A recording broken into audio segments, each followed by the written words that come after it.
Okay, colleagues, good afternoon. A very warm afternoon. We're in this, those of you who are not here, but are watching us, we're in this kind of fishbowl, which is really quite warm, and we're underneath, we're in the basement.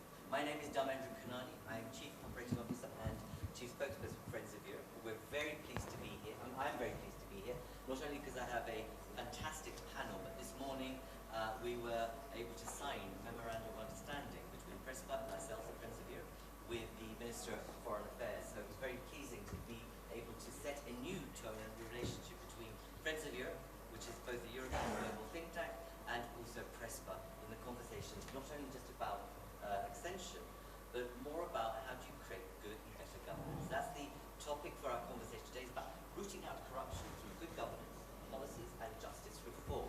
I have all the personalities that you need for this kind of conversation. We have ministers, we have a Deputy Prime Minister, we have people from civil society. So what we're going to do is work through this conversation. But first and foremost, what I'd like to say is that one of the things that we are going to be working with Prespa and others in the Western Balkans is the concept of shared justice. For us, we feel it's really important that if you're going to tackle corruption, you don't just need justice reform. You need a shared sense of justice between the people, the communities, and the institutions. And if the people continue to behave in ways, which is to give bribes, etc., you're still going to not actually have the kind of reform and anti-corruption you want. You really need a whole of community approach to justice that everyone feels they have a stake in and accountability for, and are able to be scrutinizing their politicians and others in power. So that's what we are going to be launching as of today with you. So it gives me firstly great pleasure to invite our Deputy First Minister here, Slavica. Thank you very much for being with us. You have an important role in governance, good governance and policy making. So over to you to share your thoughts on why this matters and what you're doing. Thank you, Dharmendra, and thank you for the opportunity. I'm going to use the opportunity to speak in Macedonian. Почитувани министри, драги приятели, участници на овој форум. Dear ministers, dear panelists, rooting out corruption, as is the title of this session, is an ideal to which we all should strive for. But I will say immediately that we need to be realistic in our expectations. Those stating that they would root out corruption and bring it to zero level is someone that should not sincerely deal in battling corruption and creating society resilient to corruption. Taking into account that this phenomenon can be reduced and put into line by using a system reinforcing the rule of law. It can be prevented with appropriate mechanisms, but unfortunately, corruption in society being rooted out is a utopia. Long conflicts, crises, blockades over the last decades left deep wounds in the social fiber of our country, but also in the region. And as we are all aware, corruptive relations strive most in places where relations in society have fallen off the rails. In an environment in which everyday life are phrases, "Do you know who I am?" and everybody does it. If he can, why can't I? It is exceptionally difficult to make permanent changes in behaviors of peoples as well as in collective awareness on these issues. This is why we continue to see glorifying criminals that are considered as role models for success, who have had success because of avoiding rules. And we are indeed aware that battling corruption is consisted of more battles on more areas which need dedication, full dedication, if we wish to see a significant step forward and realistic changes. Unfortunately, this is a long process. Radical changes are not possible overnight, but I'm glad that more and more both decision makers and policy makers and civil society and media see and relate the process of combating corruption aside from reform of the justice systems with consistent application of good governance principles, which mean strengthening the system in this respect, seeing as we cannot talk about combating corruption if we do not work on strengthening integrity and changing awareness among all of us in the justice system, in administration, in education, in healthcare, and all spheres of society. We cannot talk about battling corruption if we do not work on transparency, accountability, cohesive approach in making decisions. All these are principles that are complementary and are aimed at one goal only: building a healthy society and a stable system that will be of service to the citizens. And in with what type of society we'll live in depends on every one of us, on the decisions that we politicians make first and foremost, what is the example that we set through the roles that we fill, seeing as we all parts of that mosaic that at the end and ultimately composes the full picture. This composition of the government, which for the first time ever introduced a cabinet or portfolio dedicated to good governance. I'm in this position, and I feel that anti-corruption efforts by other institutions cannot be sufficiently efficient if we have no such experts in such roles. Why we as executive branch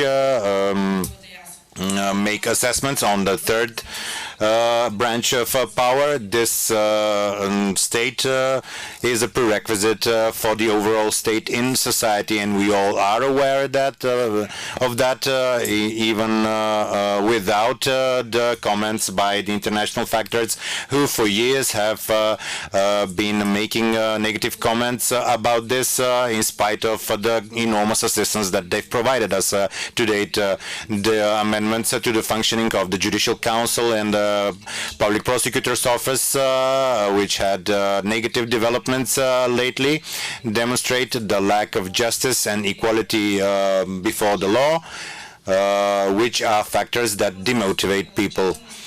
When we talk about the feeling of disappointment among citizens, I would say that nothing led to this situation more than the situations in the Public Prosecutor's Office. It is the body that should have restarted the entire justice system, was left broken due to the lack of integrity and resilience to corruption and influence, and I would even say due to the lack of awareness on their own role in a certain historical aspect. Impunity, and especially in cases of such of the so-called high corruption, literally undermine and prevent all action for reduction of this disappointing phenomenon. And I would say it depends on the judges themselves and the people working in the justice systems. It is up to them to establish the dynamics of the changes in the interest of the citizens and of the development of the country. The rule of law and independence of the judiciary, the consistent struggle against corruption with a comprehensive and obligatory transparency are among the strategic priorities of the government, and they are connected to other priority goals such as a modernized and more efficient public administration and digitization, ensuring quality and swift services for citizens and businesses. In order to coordinate all these activities, which are multi-sector and complex, we established this cabinet or portfolio for policies of good governance that I am in charge of. Over the last period, we undertook a multitude of activities, but what I insist most on is to have accountability on the efficiency of measures that we implement and how they are being upgraded by future governments as well. On behalf of my cabinet, after the initial trainings on integrity that we conduct for appointed officials in the government, with the support of USAID, the staff at the cabinet that are also staff at the Secretariat General of the government, went through training of trainers instead of making them being dependent on outside projects. This is how we created a system that would make a contribution in raising awareness on integrity among appointed officials in the government. When it comes to transparency as one of the most efficient tools to combat corruption, over the last years we have had enormous success, which was noted by both domestic and international organizations, especially when considering that we came after a period when we were described as a captured state and everything was done under the dictate of one single political party. In the meantime, we encourage the proactive transparency of institutions and their accountability. We are striving for more efficient access to public information, which opens institutions on one side to citizens and at the same time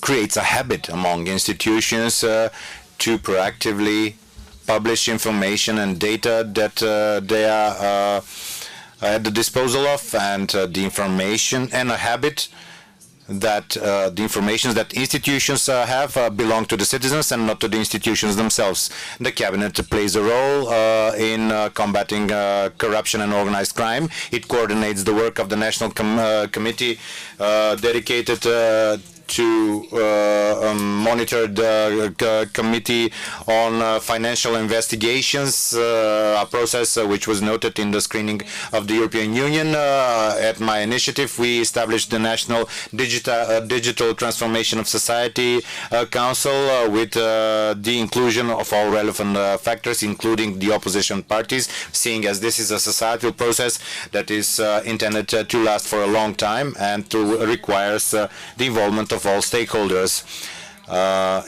Under my purview, this council clearly demonstrated that we need changes caused by technological changes and that should be aligned with policies of good governments, with policies for improving the standard of citizens by increasing the efficiency of institutions when it comes to delivering services to citizens and ensuring the exercise of their rights, which requires a societal and not political process. At the same time, we strive to strengthen accountability and ethical rules in governments. Digital transformation will take a lot of time, and this is why it is important to have healthy foundations for it in place.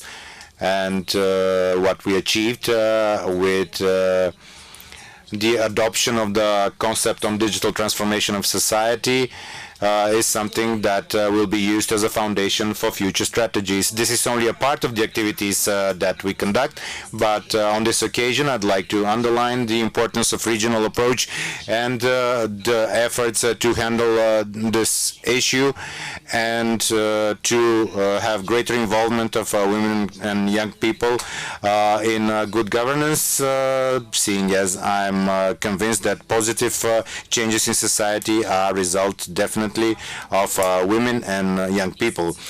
Precisely for these reasons, some months back, we initiated and established the Forum of Women Leaders from Southeast Europe on Good Governance and Anti-Corruption that we established with the support of RAI, UNODC, and UN Women.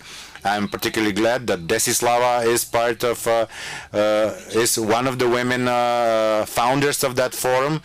Who accepted my initiative, the idea to establish this forum that will continue to develop together in the future, being guided by the fact that we are facing the same problems, and in such a situation it is important for us to help each other in regional initiatives to have a better life and quality perspectives. Dear guests, at the end, I'd like to reflect a bit on the security aspect of this issue, seeing as they are key. We most often say that power corrupts people, but I would also say that the opposite claims are equally valid, that people corrupt the powerful, because it is up to the people how they use power for their personal interest or for the general good, by circumventing rules or by adhering to the law, by having real reform or deep changes, or to move ahead towards establishing a full and functional system in the interest of citizens and future generations. At the end, it depends on all of us in what society we wish to live in. Thank you very much. A set of bold statements, bold initiatives, and I love the way that you brought in the fact that institutions are really should be in the hands of citizens, but the fact you also made reference to the fact that women and young people can actually be agents of change, which we don't often hear about. And so it's really good to have those statements. I suppose I'll come back to you later, but one thing I'd like you to think about is, you've mentioned a lot, but how do you make sure that citizens can be brought in to test and challenge the systems you've put into place? Because at the end of the day, people can say what they can, but I've met so many people in the region and elsewhere. And don't forget, I think one thing I forgot to say is that there's a sense that corruption is only in the Western Balkans, which is not the case, as you know. If we think about what's happened to Boris Johnson just in the last week, Trump, I mean, two of the large, influential economies and political entities really have changed the notion of corruption in public office. So, I don't think anyone has got a sense of pointing the finger. And the European Parliament, I was going to come to that. So, it's something which is endemic, which we all have a responsibility for. And if we don't, people are going to suffer, and people will actually turn off. And I think the worst thing is, if people lose trust, they'll only end up serving a corrupt system, and that's what we have to move on. What I'm going to do now, colleagues, is I'm going to go to Montenegro and then Albania before bringing other colleagues in. I'm very pleased that we have the Minister for Anti-Corruption from Montenegro here. Zoran, thank you very much for being with us. Give us your perspective on what you're doing, and perhaps reflections on what the Deputy Prime Minister has said also. Over to you.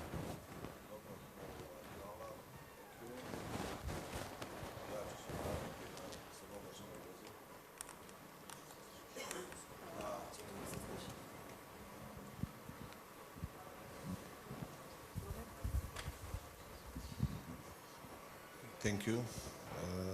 Obratit ću se na crnogorskom jeziku. Države regiona su vrlo slične sa većinom ovoga što je potpredsjednica Slavica govorila. Složio bih se s tim što ja dolazim iz države gdje smo mi imali 30 godina neprekidne vlasti jedne partije, jednog čovjeka. Naši strani partneri, pri tom mislim na Evropsku uniju i Sjedinjene Američke Države, su problem korupcije u Crnoj Gori nazivali i u zvaničnim dokumentima da se radi o endemskoj korupciji. Znači, korupcija koja je ušla u sve pore društva, i na visokom nivou i na nižem nivou.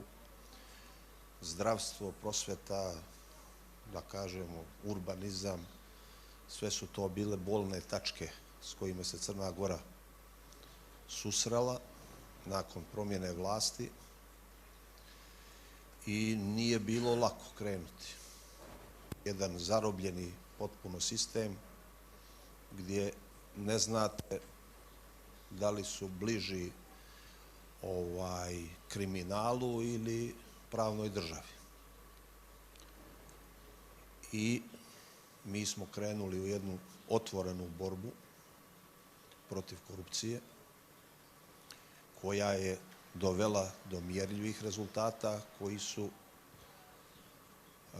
iskazani u posljednjem izvještaju Evropske komisije za Crnu Goru za prošlu godinu i po prvi put je Crna Gora dobila pozitivno mišljenje Evropske komisije u odnosu na borbu protiv korupcije. Nije bilo lako, bile su to bolne situacije sa kojima se država susrela po prvi put. Ključna stvar je bila formiranje novog tužilačkog savjeta i formiranje specijalnog državnog tužilaštva na čelu sa novim glavnim specijalnim tužiocem. Za razliku od Makedonije, gdje je to iskustvo, čuli smo, loše, mi smo imali jako dobro iskustvo i mogu vam reći da se specijalno državno tužilaštvo sa ostalim institucijama sistema nije obračunavala samo sa nosiocima korupcije iz prethodnog režima, iz prethodnog perioda, nego su procesuirani i visoki funkcioneri nove vlade. I što govori, što je negdje nama svima treba da je osnovna stvar da su svi građani pred zakonom jednaki. To je osnovna stvar. Da nema privilegovanih pojedinaca i da nema povlašćenih. Svako je jednak pred zakonom. Mora se pokazati da se kriminal i korupcija ne isplate. Kako doći do toga? Pa jedino procesuiranjem nosioca kriminala i korupcije. Tako da smo mi procesuirali dugogodišnju predsjednicu Vrhovnog suda, procesuirali predsjednika Privrednog suda, procesuirali zamjenika specijalnog državnog tužioca, procesuirali direktora uprave carina, procesuirali direktora Poreske uprave, procesuirali načelnika kriminalističke policije Crne Gore, procesuirali jedan čitavi niz policijskih funkcionera koji su bili povezani ne samo sa korupcijom, nego i sa ozbiljnim kriminalnim klanovima. Tako da je to, čini mi se, i mjerljivi rezultati kod građana vraćaju nadu u bolje sutra. Manje korupcije znači više novca za plate, manje korupcije znači veće penzije, manje korupcije znači nove škole, nove bolnice. I to je nešto što je nas opredijelilo da na taj način krenemo u taj proces koji daleko od toga da je završen. Pored svih ovih rezultata, rekao bih vam da smo na početku. I onda bi negdje svakome trebalo da je jasno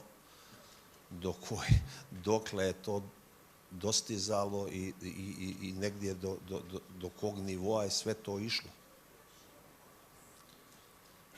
Tako da, što se tiče Crne Gore, mi ćemo nastaviti naravno i saradnju sa našim partnerima iz regiona, sa našim partnerima iz Evropske unije, sa našim dragim prijateljima iz regionalne inicijative, antikorupcijske inicijative, gdje bih rekao da smo na zadnjoj sjednici vlade mi predložili parlamentu za ratifikaciju onaj sporazum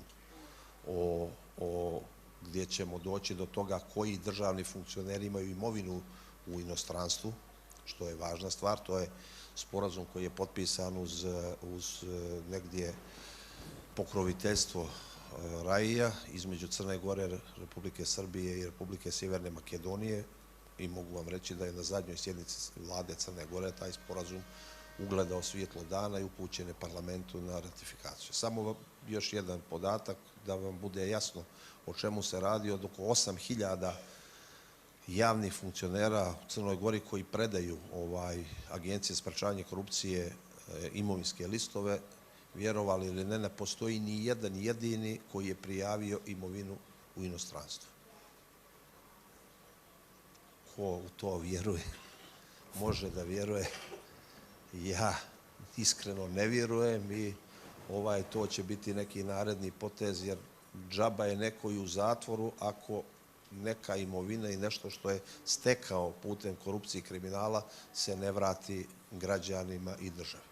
To su ti bolni procesi koji će nas čekati i tu ćemo morati i tražimo podršku Evropske komisije i Savjeta Evrope i svih drugih međunarodnih naših partnera da ipak u tim tačkama gdje smo negdje najranjiviji, a to je vraćanje imovine i pogotovo iz inostranstva, a boga mi i iz same države, i to je nešto što nas čeka i gdje ćemo morati da postignemo mnogo bolje rezultate u narednom periodu. Hvala. Excellent, thank you. Message to Prespa organizers. We're listening to some really significant statements from sitting and serving politicians who are doing dramatically bold things. This should be a main plenary conversation, not a platform piece here. And I think you should open it to citizens, because you're saying the most powerful things that people need to listen to. We can talk about enlargement, but actually the driver for change will be good governance. This should be a main platform discussion. That's my little complaint. So Prespa, please, let's do this differently, because you are saying wonderful, you're saying really important things. And you're right, Zoran, that there's a sense that you create systemic change and people want a result tomorrow. It cannot happen tomorrow, which we know that. And the EU and others have to be able to come behind you and say, let's help you. So when you talk about properties, what happened with the issue of Ukraine? Suddenly the international system was able to work to make sure Russian assets, properties, etc., were able to be claimed back or frozen. So there is a system in place that can help you. And I think that's absolutely evident and possible. But I like the fact that you say that this is something which will take time, but the fact that you're able to be frank that this is a problem of a magnitude which is within the system. And the numbers you quote are startling. But for a sitting politician to be open about his own government's track record, that's something really important. But it's also about looking ahead. So thank you very much for that. I now go to Albania. And Albania has had a track review, most of you know. If you have, I know some of your predecessors who have been in your portfolio, who kick-started the justice reform agenda. People have looked to your justice reform agenda as being one of the best, because you did it earlier, you did it in a structured way, you sacked many people. But one of the issues for you has been, as a result of the speed, is that you have got a backlog. As one of the lessons for you, I suppose, is how do you make change at speed, but then make the system still work? So over to you.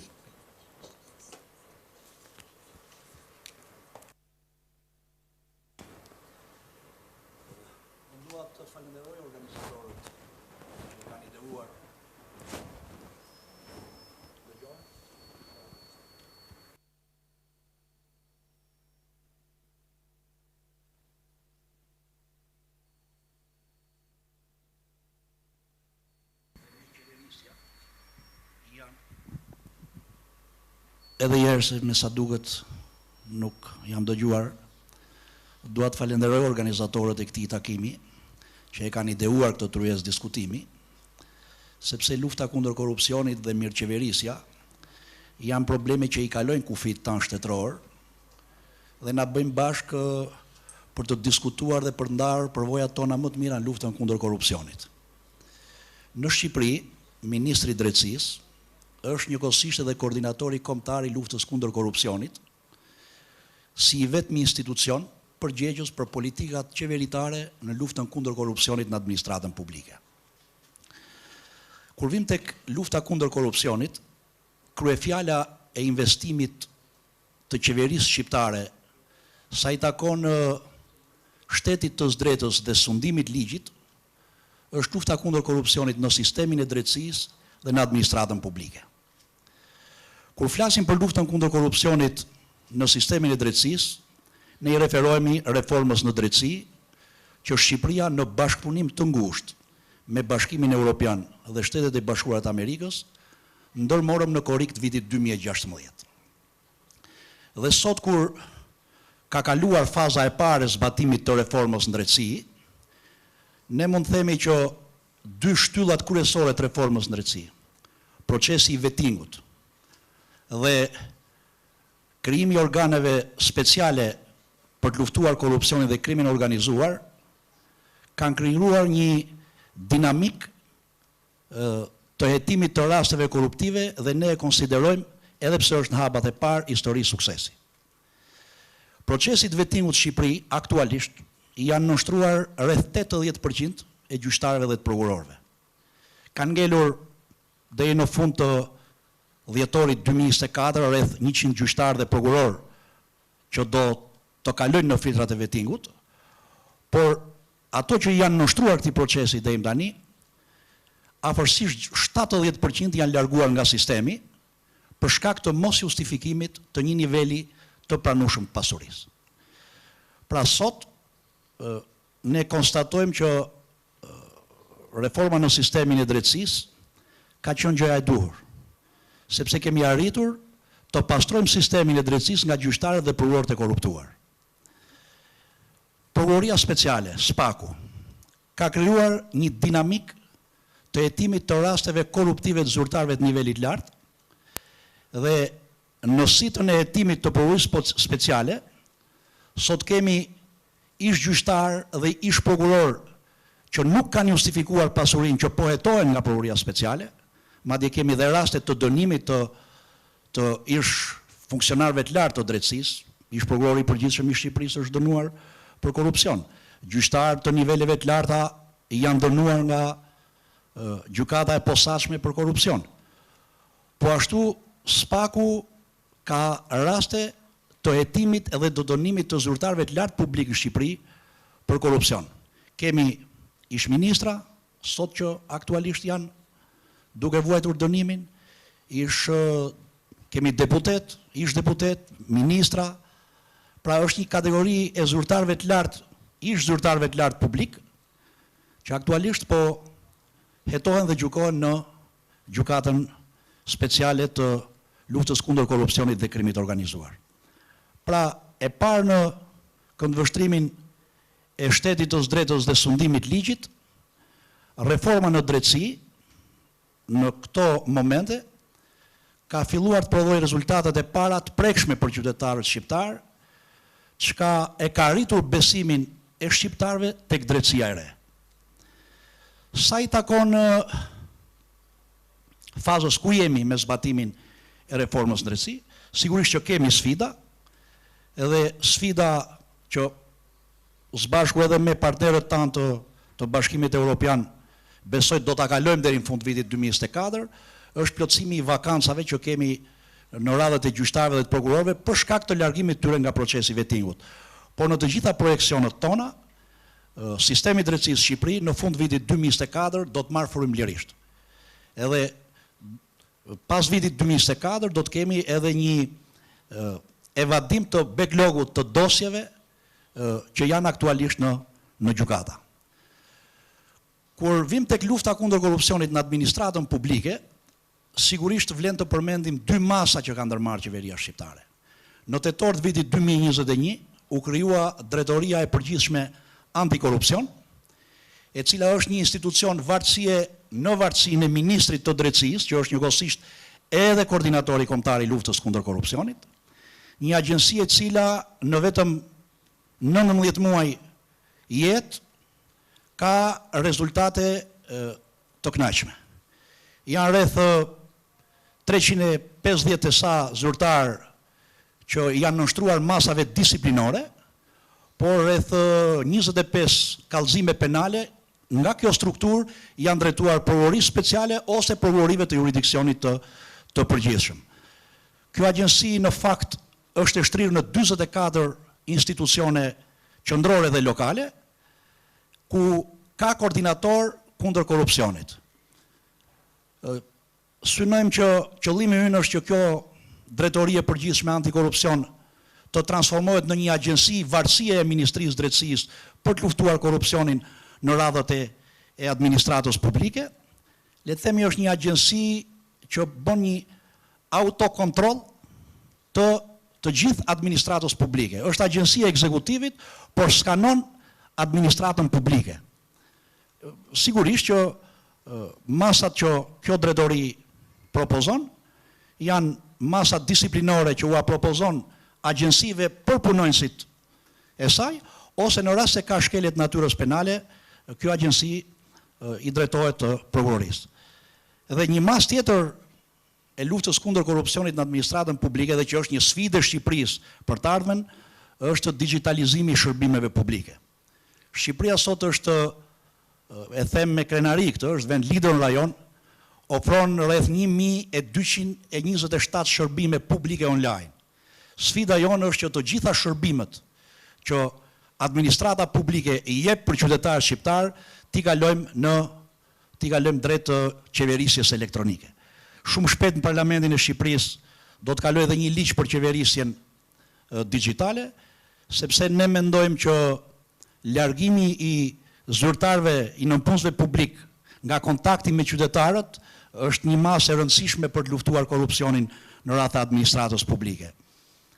Dhe për ta përfunduar, Shqipëria është në rrugën e dur, natyrisht në të gjithë të rrugtimtonin sa i përket luftës kundër korrupsionit, qoftë në sistemin e drejtësisë apo qoftë në administratën publike, kemi qenë në bashkëpunim dhe në koordinim plot me Brukselin, sepse Shqipëria tashmë është në tryezën e negociatave dhe sfidat që kemi përpara sa i takon shtetit drejtës dhe sundimit ligjit, në radhë parë janë reforma që burojnë nga nevoja që ne kemi për t'u ofruar qytetarëve tanë, dhe pastaj janë edhe sfida që ne i kemi në procesin e integrimit në Bashkimin Evropian. Ne jemi qartë, rruga jone vetëm është integrimi në Bashkimin Evropian dhe shteti i drejtës dhe sundimi i ligjit janë garancia e duhur për t'u bërë pjesë e familjes evropiane.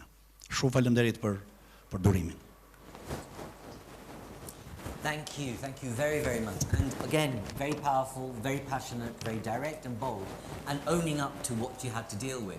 And I suppose the point that you've really focused on is digitalization. That actually, that's something which is a red thread, which I think digitalization can be a lever for better accountability and I suppose for citizens to directly understand what you're doing and actually almost not just be a one-way street, but a two-way street. The citizens can use digitalization to provide feedback almost immediately. A police officer has done this, you know, doctors charged me more than they should have. You know, it's a feedback loop that could be really quite transformative. But it's good to hear what you were saying. But the issue for you again will be about how do you make sure you sustain it regardless of change of political leadership? That's going to be the thing, is how do you institutionalize anti-corruption activities. Now, I have run out of time already, but I'm going to carry on. I'm going to say to the organisers, we started late, so we'll go on for a bit longer, because I'm not going to let these people leave the platform without having their say. I'm going to move to the notion of regional cooperation, because we have this line here. Thank you for being here. Here you've heard from three politicians. Three different areas, very powerful statements. I'm hoping that, you know, in our shared justice initiative, which I'm going to involve you in as well, is that learning lessons from each other is great. But you know, if Albania's got a digital platform, why not procure one for 3 countries rather than have one? Why not have one for the Western Balkans? Because you have economies of scale, knowledge and learning, but also lessons and also transfer of data can become much more powerful. Over to you. Thank you. Thank you very much. I do agree that it's very difficult in a way to get into the conversation after these distinguished speakers. On the other hand, let's not forget that all of them are members of RAI, and not only members, but really actively contribute to the work of the organization. So in a way, I'm very lucky to work. You've plugged your work, haven't you? Wonderfully done. Wonderfully done. It's a mandate. I mean, it's not for this, but I really think that it's important that, as you said, that we have to acknowledge the efforts, because it's easy to speak about corruption, but it's difficult to tackle it. And I think we have to acknowledge the efforts of the people who are on a daily basis dealing with these matters.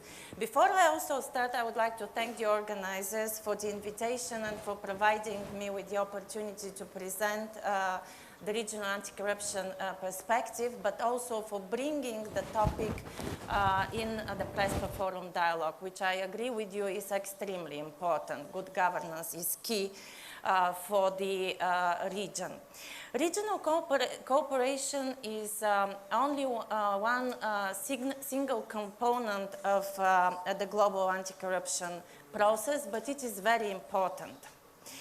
As the only regional intergovernmental organization with a clear anti-corruption mandate, the Regional Anti-Corruption Initiative has a very long-standing, almost more than 20 years of experience in promoting and facilitating regional cooperation.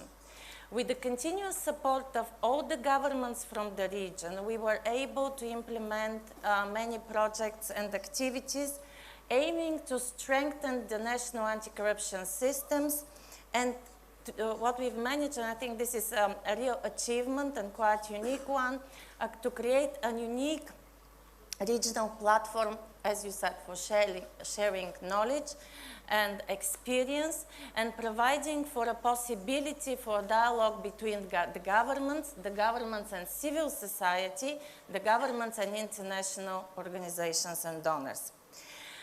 That's why I think that RAI could be regarded as a concrete and visible demonstration of the commitment of the governments from the region to continuous and coordinated approach in tackling corruption.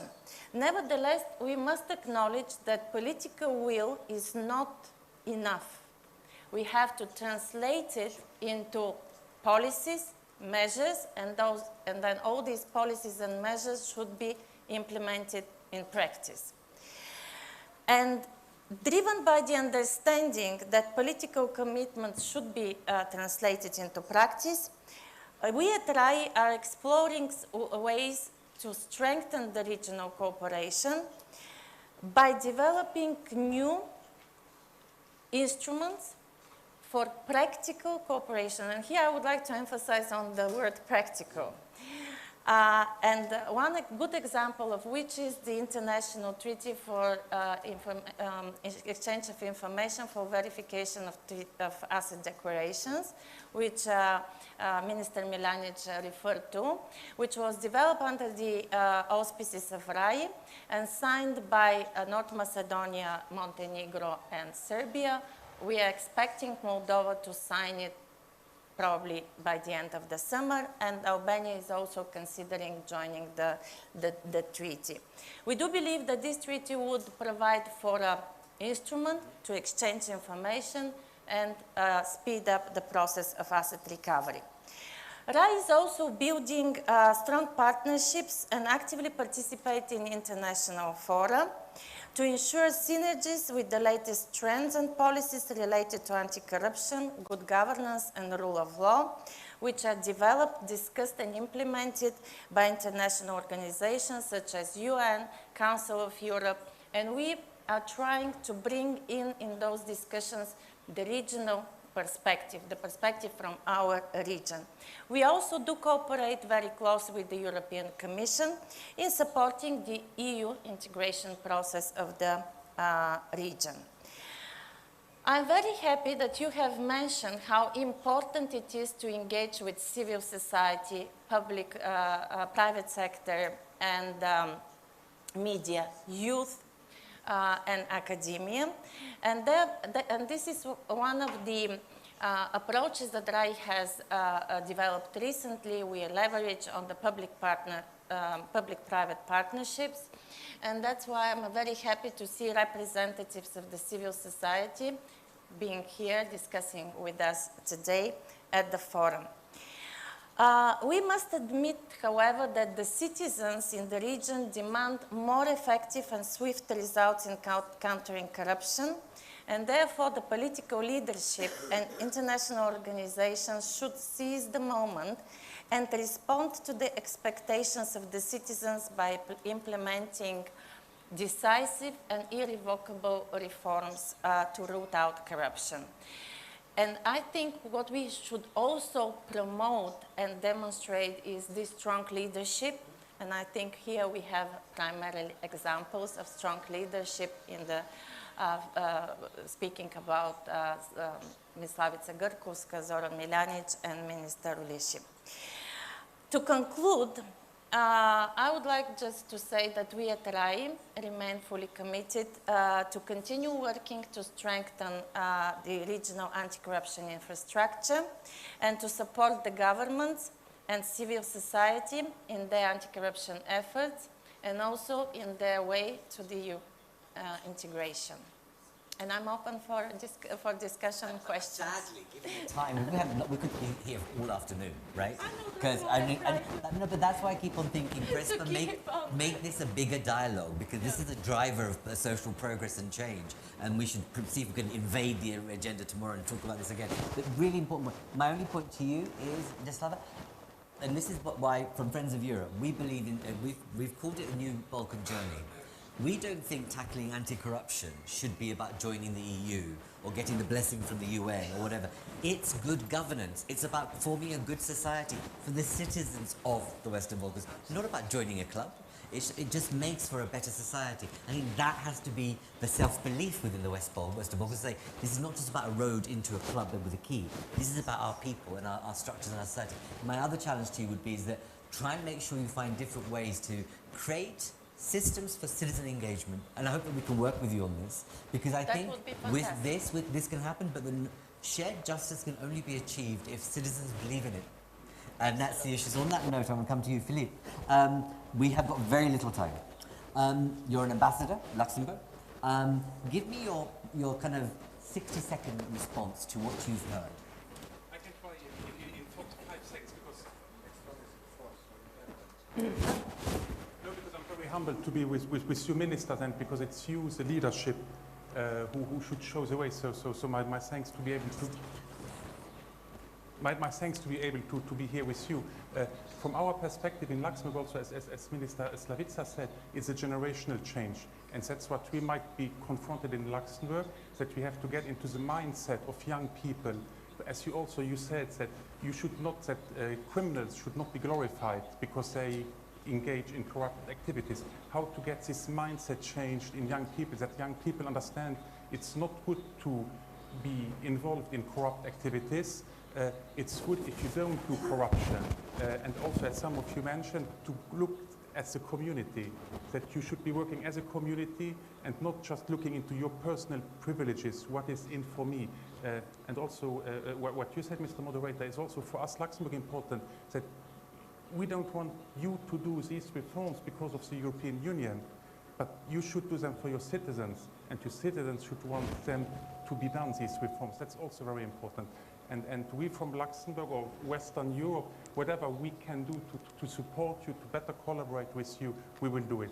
But many thanks to be able to be here, and thanks for all your great thought. And thank you for being short. And you know that point you make about young people being lured into corruption. One of the issues is the EU can help. When you think about the debacle of what's happened between Albanian young men on boats and the UK, now you could, in order to deal with that, there has to be some sort of arrangement. How do you deal with criminal gangs?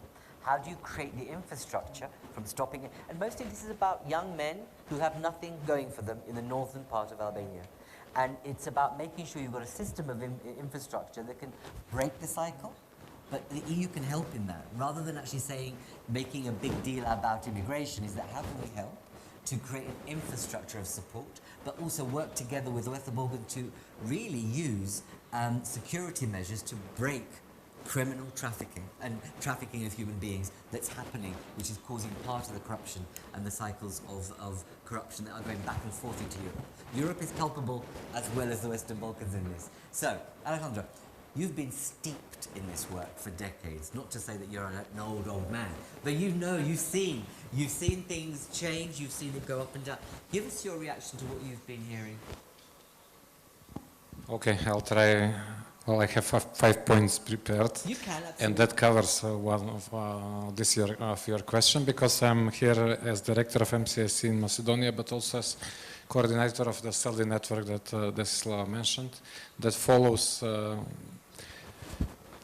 let's say, corruption as a phenomenon for 20 years now, and we follow in all Balkan countries, and in that sense, we have this trend of how it is going on in the 2 decades. Unfortunately, it's going to worse from 2015-16 onwards, with small glimpses of improvements in Serbia and Montenegro, maybe because of negotiation process, but still on a very high level. And it is pity, because in the beginning it was from 2001-2 was improving constantly until 2015, even in this what we call regimes in some of the countries. But now it's actually not going to better again. And basically, citizens are recognizing this is problem number 1 in Macedonia. Is number 1. Last year fall to number 2 because of the war in Ukraine, but again this year is on top. So second point what I want to make is that citizens recognize this as a big problem. And why it is big? I wanted to show you one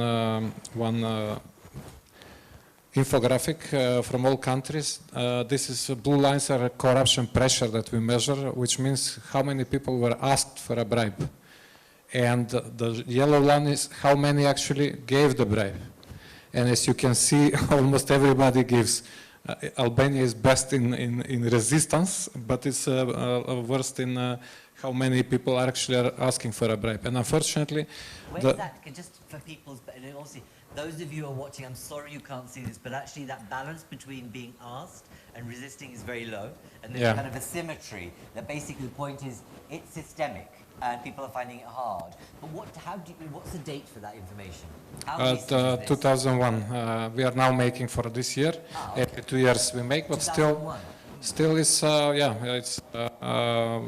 it's not a really easily changing trend. This is pretty much the case. Forgive me if people say 2001, we're in 2023, and we've heard so much going on. People are not going to say, really, is that data? But yeah, the report was in April 22, so it's almost a year ago. Okay. So it's not that changed situation that we can witness. And good news about this is that this notion actually creates a conducive environment that people are aware and want something to be done about it. And we notice in recent times in most of the countries that there are more pressure from citizens for governments to do something about it. And also much more media reports about exposing cases of corruption. It's still just 1% of the total media sphere, but it's still more than it was the case. And most important, the independent agencies like auditors' offices or state corruption agencies are submitting cases to a larger extent and exposing corruption. So there are good examples that things are moving. Unfortunately, governments are not following yet that well these developments, and I would say rhetorics on this conference would not be enough to tackle. I'm glad to hear some examples from all these countries represented that things are moving, but obviously much more is needed to be done. Otherwise, as you saw, and where we look for corruption is if these figures average is around 43%, so every third person is involved in corruption. If we know that corruption thrives in public administration and high politics, probably on this conference, every second is involved in corruption. Think about that. It's a very bold statement to make. Yeah, but just applying the results of this survey on this conference. I would not say in this room. I thought I will say in this room, but there are not many people. Second, usually people involved in corruption don't want to listen about corruption, so I'm excluding people present in this panel. But still, think as a notion about this and what to do, because again, that is and examples that were set here by the minister from Montenegro are kind of proving, and Albania too. And even they are proving more. 70% the minister said that the judges were corrupted eventually. And all these cases that we heard about. So finally, what to do about it? The whole point is what to do about it. And obviously, some of these examples were very good. First is not to understand corruption that as the final transaction of cash going somewhere in this, but it starts much earlier, and with things like not following procedures, not abiding to laws, changing the laws, or even bringing new laws to fit certain particular interests. We had plenty of that in previous government of Gruevski, that laws were changed just for very specific indices. But even now, I would cannot leave this stage without mentioning this case of corridors in Macedonia, that we are bringing special law, which again was a bad example from Gruevski regime at that time, to accommodate particular interests of one company, just to make corridors that anyone can make on a public tender, but we are not doing this. So following procedures, sticking to the laws, and ask responsibility on every occasion, like it was pointed out, but also firing people or asking for resignations whenever any case is exposed, not to wait for months to pass and people to forget the case. And finally, somebody, actually our Vice Prime Minister mentioned, and digitalization, and Albania mentioned it is much improved, and that is one of the clearest way how to do it, to remove the human factor from transactions, and that will automatically reduce, because now most of our petty corruption goes, all of these people had to give those money to get any service from the government, from the state, any document that they need. Simply, it is not issued in time, it is not issued even long after the time due, and they have to solve their problems. So the only way remaining, and that's why it is almost no resistance, because eventually they have to pay. And with that, I have one thing to say, but I'll leave it if we continue with mentioning Judge Falcone, but I'll come to it. No, thank you for being kind, because I am, and I've got people looking at me with like eyes saying you've got to stop, but I will do that. But you know, you make some very good points, and the central issue here is about perception. Perception is greater than reality sometimes, and on the corruption journey, especially for communities who just see, actually nothing's going to change, because they see behavior and won't believe it. So I think belief in change and perception is as important as the practice. And the other thing is that I think that there should be a dialogue that brings civil society, politics, and others together, you know, through some sort of regional activity, so that it's co-produced and not seen as separate, siloed activities. Forgive me for keeping you waiting. Deputy Justice Minister for North Macedonia here. Give us your thoughts on what you've heard so far, Victoria, and thank you for being so patient and not throwing a fit because I've kept you waiting for so long.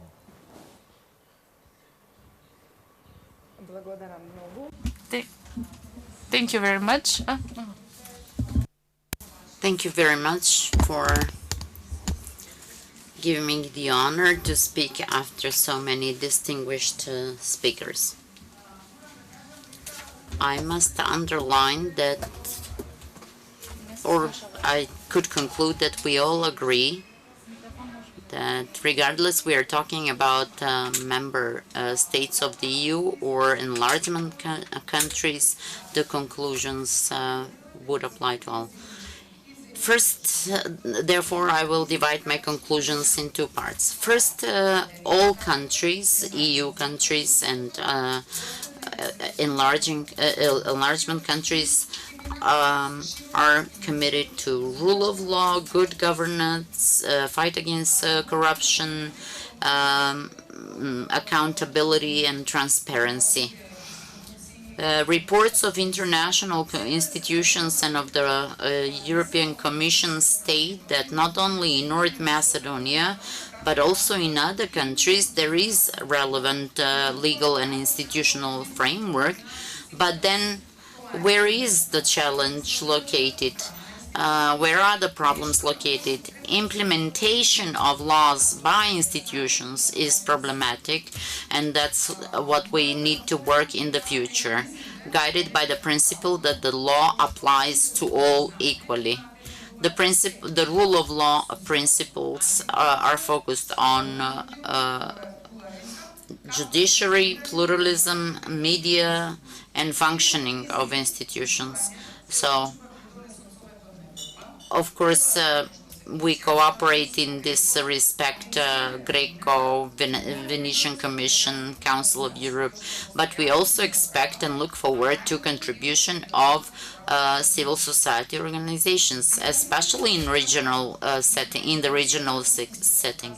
Digitalization of the judiciary, transparent election of judges, ensuring proper funds for the judiciary, reorganization of the judicial network, anti-corruption reform, consistent investigation of corruption cases, protection of the freedom of expression.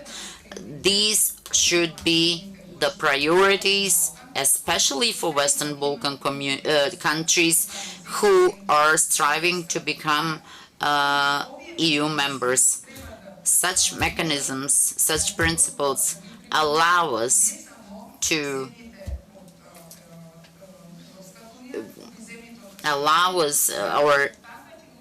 these principles can be applied not only in EU member countries but also in enlargement countries, and this will further ensure exchange of good practices and experience. We concluded that systemic changes are long, painful, and take time. Citizens don't have time, but with good political will and with the assistance, with regional assistance and mutual bilateral assistance, we can succeed in that journey. If we are talking about the main points of this discussion, then we could say that the government of North Macedonia and the governments of all other countries are open for dialogue, but also for constructive criticism. We are here available to hear criticism, to receive the feedback in order that we make the corrections or remediate the reform processes. I hope that I have covered the points of the speeches of all speakers. Thank you so much, but also being so patient. I'm going to conclude by just saying that we are working with North Macedonia on the notion of constructive politics. I won't mention more about it, but I think you're being brave. You're the only country actually in the world that's working with us on model of constructive politics, which is about a different way of dialogue, both in the parliament but also government and with citizens. So let's see what that happens. I can't resist but coming back to you, if I may, very briefly. I'm going to ask all of the politicians here. I asked you about the issue of citizen accountability. What's your reaction to that? And I suppose my one question is, would you make anti-corruption a public policy objective for North Macedonia? Since the first day,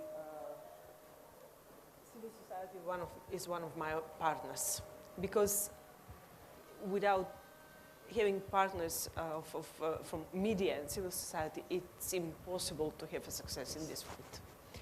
And I have regular meetings with them, regular joint activities, and it is very important to realize that the success in improving transparency, which has increased in 19th position, which is the best result ever, is thanks to this cooperation and thanks to that liberty and free of speech in the media.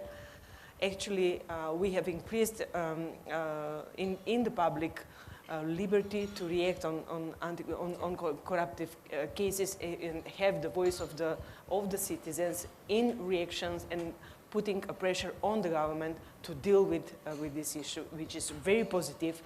And I congratulate all the brave people that are brave to state, no matter about whom we are talking about, whether it's a politician or a businessman or whatever, because that is the only way how we can succeed and improve the situation in our society. But I would like to mention one thing, which apart from changing the mindset, which is the most big challenge, and it will take time, there is one thing that politicians, but not only politicians, but the judiciary should have as a #1 priority, is to gain trust in the institution. once the people will witness that they can trust the institution, that the institutions are professional, that they are not making their decision related with a person, but based on the law, then we will have a serious effect in fight against corruption. We will have serious number of whistleblowers that are going to react. Indeed. On the situation, these kind of situations in the society. But until then,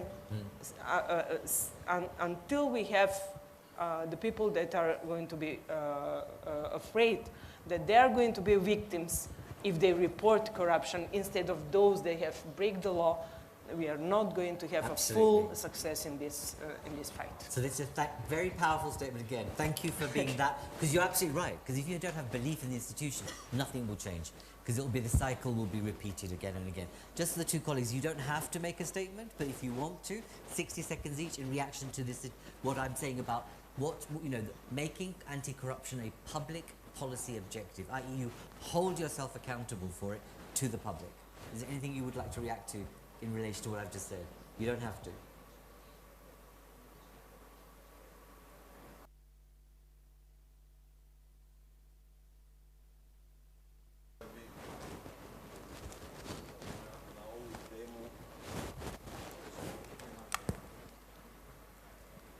Može. Mislim da bi na ovu temu mogli da bukvalno govorimo do sutra i da ne bi bilo dosadno i da bi imali o čemu da pričamo. Ja sam zaboravio odnosno nisam imao ni vremena da kažem par stvari za koje smatram da su veoma važne.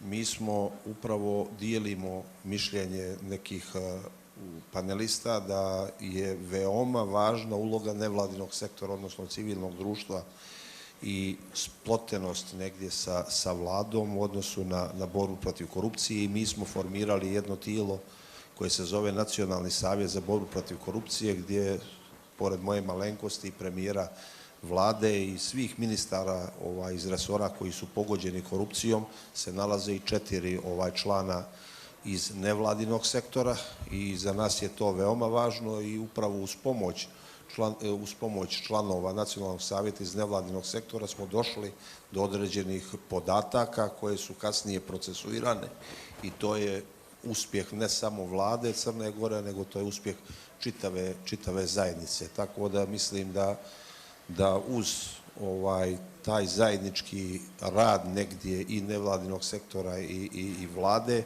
i uz objektivno prenošenje od strane medija koji makar u tom dijelu moraju biti profesionalni. U Crnoj Gori i jeste najveći dio medija veoma profesionalan i pomaže da se rezultati negdje saopšte javnosti, da javnost shvati šta se radi i upravo zbog toga su po svim istraživanjima, da kažemo, u zadnjem periodu kako vlada, tako i ministarstva i svi resori koji se bave borbom protiv organizovanog kriminala i korupcije ocijenjeni sa veoma visokim ocjenama.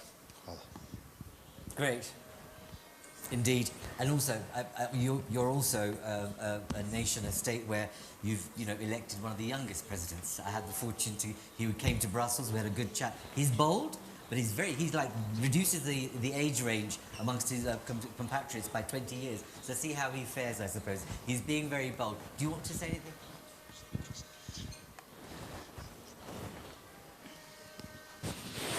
Besoj bjem gjithë dakord që lufta kundër korrupsionit edhe krimit organizuar forcon besimin e qytetarëve tek institucionet.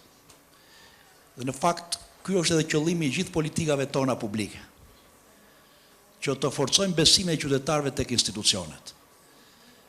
Sepse duke forcuar besimin e qytetarëve tek institucionet, ne garantojmë respektimin e drejtave dhe lirive themelore të njerëzit. Sepse lufta kundër korrupsionit, shteti i drejtës dhe sundimi i ligjit sot shihen si çështje të respektimit drejtave dhe lirive themelore të qytetarit. Dhe ky është thelbi i politikave tona. Se si ne, nëpërmjet luftës kundër korrupsionit, të forcojmë besimin e qytetarëve tek institucionet dhe të garantojmë standardet e drejtave dhe lirive themelore të njerëzit. Nëse ne do ta bëjmë këtë, gjë që unë jam i bindur që nuk bëhet i vetëm. Asnjë shtet i vetëm nuk mund ta garantojë suksesin e luftës kundër korrupsionit dhe krimit organizuar. Sepse këto dy fenomene negative për shoqëritë tona i kanë kapërcyer kufijtë e shteteve. Through cooperation and coordination of our parts in synchronism with institutions of EU, it is the right path to guarantee the war against corruption, exchange of information. Immediate reaction to these changes are effective.